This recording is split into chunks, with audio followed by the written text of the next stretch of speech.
టమాటా ఎండుమిర్చి పచ్చడండి. దాంట్లోకి ఇది కందరకాయలు అంటారు కదా, అది లివరు ఫ్రై. చికెన్ అయితే వేసుకున్నది లివరు, కందరకాయలు, లివర్. తగినంత ఉప్పు వేసుకుందాం, కావాలంటే తర్వాత టేస్ట్ చూసుకొని వేసుకుందాం. పసుపు కొంచెం నీళ్ళు వేసేసుకొని ఇది ఉడకనిద్దాం బాగా.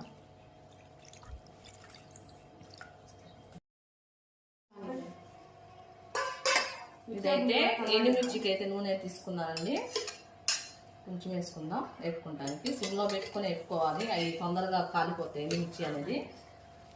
పెట్టేసుకుని వేపేసుకుందాం నిదానంగా.